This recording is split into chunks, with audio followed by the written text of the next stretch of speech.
Hey everybody, I'm Phillip. And I'm Justin. And together we are Pajamas.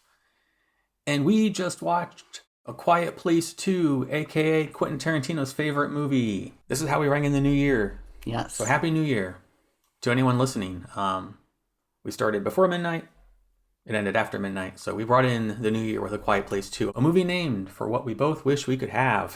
Yes. A Quiet Fucking Place. So this is a sequel to, obviously, A Quiet Place, where the monsters invaded and attacked by sound and all that. Picked up right where one left off. So what did you think? Oh, I thought that it was amazing. Why is that? I really liked the character development of how even a child can save the world. Actually, two children, actually. Mm-hmm. One a family and one potentially the world. Yeah. That was a cool shot where they were mirroring each other. Yes.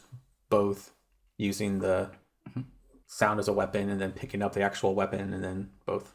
Yes. Yeah. I liked the sequence. Yeah, me too. That was well done. That was like at the same time.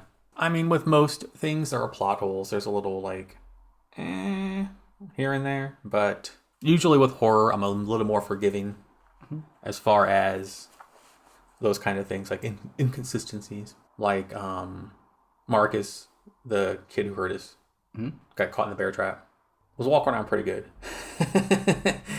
And for sure, I think I said this in part one. I think we did a review. I don't know if we were doing reviews, even on the old channel.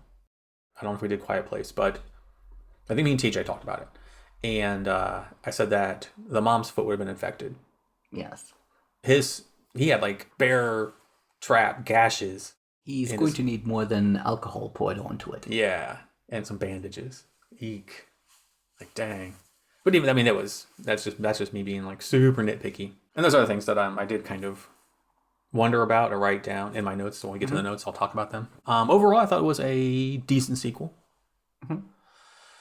I would say the biggest strength the movie had was building tension. Yes, it definitely did that. Yeah, there was one moment there was 6 things going on at once, and I'll get to it. But man, hour and a half of just clenched fist and really good job of building tension. I really liked how we saw more events from Regan's point of view. It was interesting seeing things unfold from the deaf perspective. Yes. I liked that. I liked the events taking place from, her eyes. I liked how we started off with the origin of how it happened. I thought it was really cool how they did it. Just an ordinary day at the baseball diamond and a meteor is coming, and immediately everyone's just nope, we are gone. Let's leave. I thought that was a cool introduction, because then meteor, lands or hits or whatever. We don't see or hear the impact, but then all of a sudden, boom, creatures. So they obviously came to Earth, on the meteor, and it just goes from there. But overall, yeah, I'd say that it was a fine sequel, and I would not be opposed to a third one. How would one go about from this, though, because it seems as if the story is pretty much told? Well, the family needs to reunite. So you can tell how you can have that story of Regan reuniting with, her mom and brother. Emmett's there too. But I think they dropped little clues here and there. They talked about someone on a military base. What was going on. It was in the very beginning of the movie. That doesn't feel like a throwaway line. Maybe they mentioned that for a reason. I think we could do a part 3. What I would like to see is a different perspective. Not in America. Because this is one of those movies where you could have many, many, many sequels. You could just show it from different... Yeah, it still be the same thing, Thing happens, boom, But was there one meteor or more than one meteor? Did it originate here where we saw it? Did they just happen to live in the wrong place at the wrong time? Or was there more than one? And if it was just one where they happen to live, how long did it take to spread? So we could get the point of view of someone in Pakistan. Halfway across the world. If it lands in Podunk, USA, you're going to hear about it. You're going to see what's going on. So it's only a matter of time, possibly. They can't swim, we found out. If it lands in America, of course, North America, South America, Central America, they're all screwed. But what about Europe? Are they gonna go up through Alaska? Are they gonna be able to cross over into Russia and then go down that way? Australia's fine. Yes, completely surrounded by water. Yeah, all these little islands are fine. So I think it'd be cool. Like, show us the perspective, like, even like Australia, like, show us that perspective. Like, they're just watching, like, holy shit, I'm glad we're here. You know? Maybe they have family in America. You know, there's a lot of stuff you could do from from a different place in geography on the planet. But if we're gonna stay with the same family because they are the heart of the movie, then yeah, they need to reunite. Maybe they need to get the signal worldwide. Maybe that's the next. Like, this is a video game, that would be part 3. Like, getting the signal worldwide to dispose of the creatures completely. Or it could also be one in which it involves how they managed to get from wherever they came from to here. Yes. Yes, it was that meteor, but like you said, how many were there? Yes. Look, I don't need an origin of the creatures necessarily. I'm fine with them just landing and attacking. Mm-hmm. That's the beauty of alien invasion movies. Like, it's just they come from space. That's good enough, at least to me. It's kind of like almost like a 28 Days Later. Like, we saw from one point of view in part 1, and then part 2 we saw from a different point of view. And I still say part 2, 28 Days Later, or 28 Weeks Later is part 2. Had one of the best opening scenes of all time in a horror movie. It's fantastic. It was nicer to be in the universe since we knew what was going on. We knew the characters. Part 2s are always usually good in that respect if they continue the story, and they did. So it wasn't, the best horror movie of all time or of the year, but as a sequel, I thought it was more than adequate and did its job in telling the story. I'd agree with that, definitely. All right, want to go to my notes? Yes. Alrighty. When they were in traffic in the beginning, and they're in the car, and the mom and whatever, they see the creature attack, I'm like, fuck traffic rules. So she's like, and driving away. I'm like, yep. And then they're going, and the bus is coming at them. That was such a good scene. Like, the immediate panic. It was very suspenseful. Yeah, she's just driving forward, then the bus is coming. She's like, nope, and they're going backwards. So well done. I thought it was weird that Lee automatically knew to be quiet, like, right off the bat. That was a little nitpicky. It's going to be me nitpicking. It's a little nitpicky, yes, but like, he immediately automatically knew to be quiet in the bar. So even the police are like, yeah, we need to get on that. That's a crime. That actually is a very interesting plot hole. Or maybe it could be a reference that somehow he was given information that somehow that these things were coming and how to defeat them before they even came. One could say it was context clues about what was going on around him, but it happened so fast.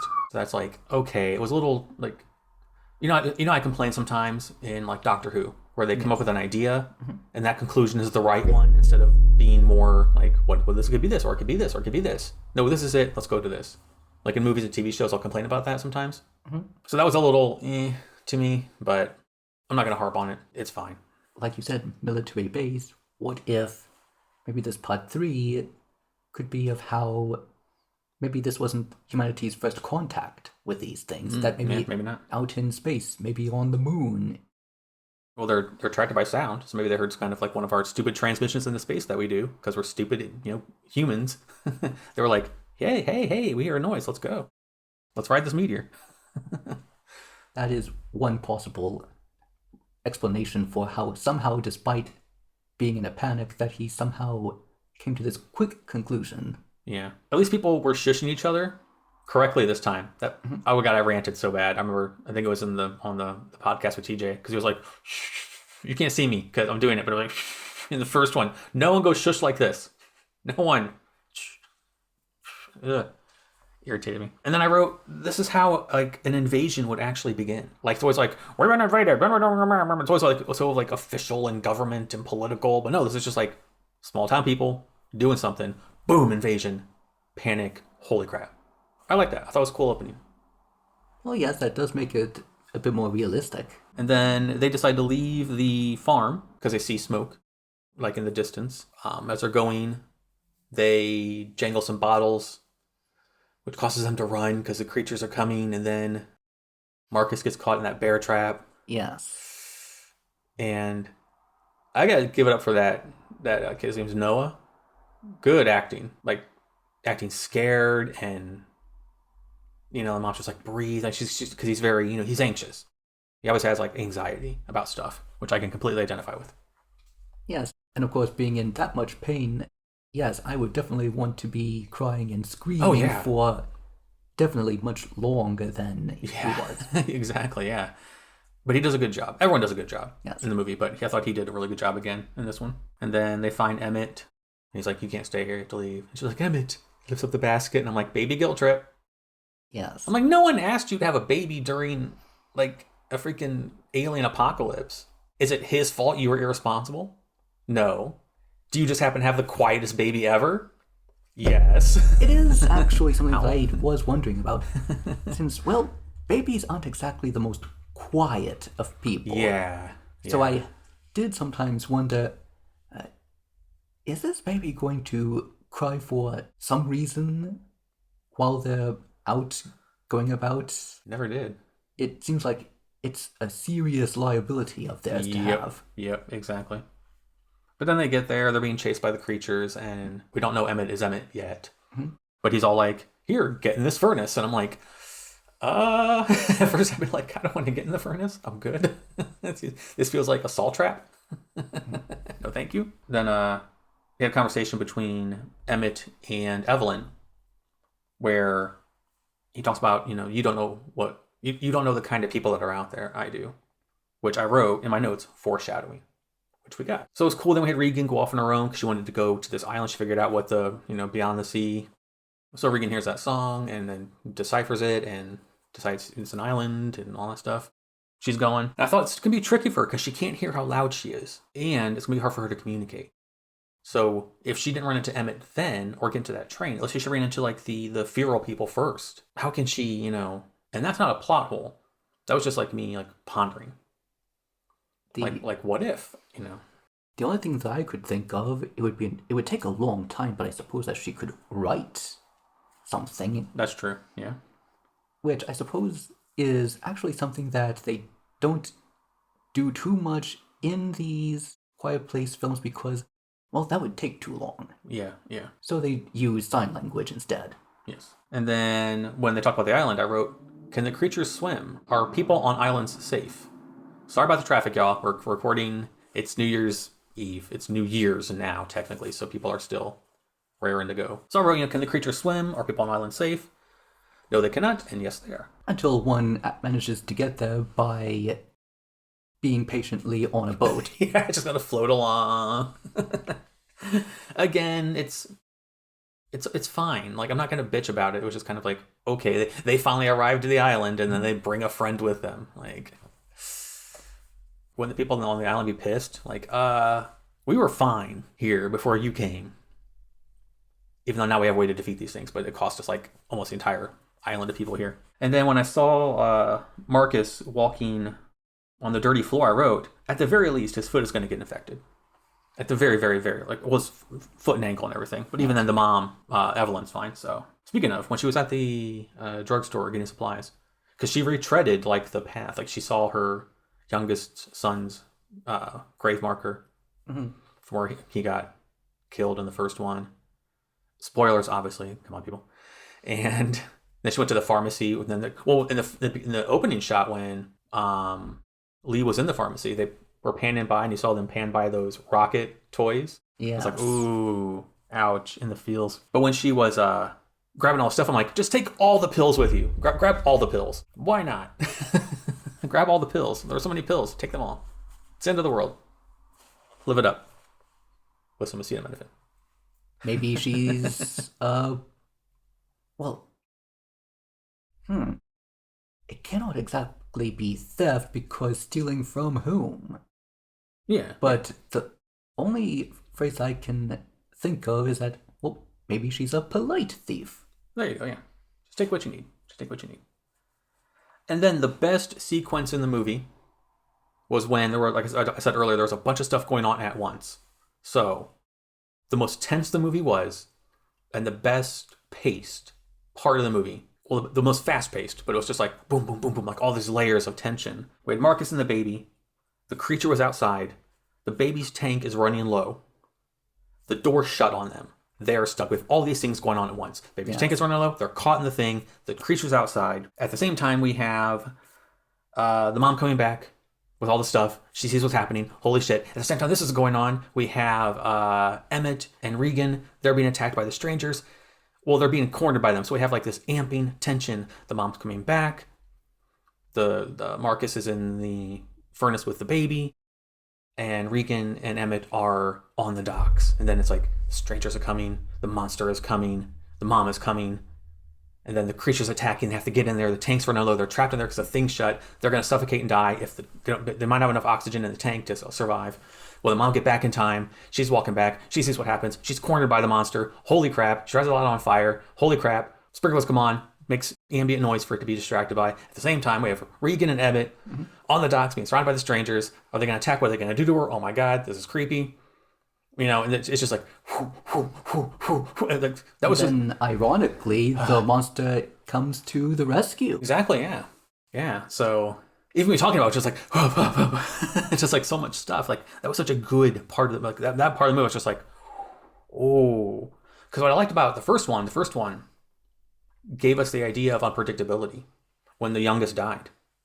In this world, no one is safe. So are we going to have another, like, holy shit moment where somebody dies that we weren't expecting? Because the first movie set us up to anything's possible. Anything is possible.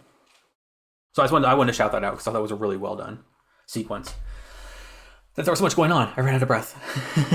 Then eventually I wrote, that answers the swimming question. They cannot. I wrote that the actors do a good job of making it feel like the creatures are really there. But like when they were in the transmission station and they were like behind the machines and it was like, bah! And they're both like, they both like tensed up at the same time. I was like, they do a really good job of making it feel like it's actually there. Yes, I also really like the attention to detail of the auditory organs that they have. Yes. Mm-hmm. Yeah. Like when they open up their shell. Yeah. I agree. So a few minutes ago, I said we had all this like tension at once. We have it again, smaller scale. We have the mom going out to get the meds versus them trying to get to the microphone. And then that building tension of those two things. So it wasn't as like layered as the last time. But again, we're doing that again. We're doing tension at the same time in two different places. Which led up to, like you said, the ending or the moment or the sequence where it was them doing the same thing at the same time, walking the creature down and then killing it. That's all for the main notes. I did write some notes during the credits. The only thing we didn't talk about is, I think if I had to nitpick anything else about the movie, they introduced the concept of the feral people too clunkily. It was too like it was foreshadowed. They were introduced and now they're gone. I don't know how you would have made it fleshed out more unless you add like 20 more minutes where you like maybe make one of the feral people one of their old friends or I don't know, make it like, I don't know. But then again, do you have to know feral people? Who knows? They're just feral people now. And that's all for my notes. Everything else are for my patrons over on Patreon. So overall, decent watch. Indeed. And I would definitely watch part 3. I'd also be very curious about it. Yeah. It'd be interesting to see what road they go down. If they go down one of the things we talked about, or if they go somewhere else completely. But maybe we'll find out in the future. Is there anything else you'd like to add about this movie? No. Alrighty. Well, I was going to wrap this one up. As always, I don't have a fancy outro, so simply say thank you for listening and or watching, whatever you're doing, wherever you are. And we will see you, in quotations, in the next one. Until then, goodbye. Goodbye.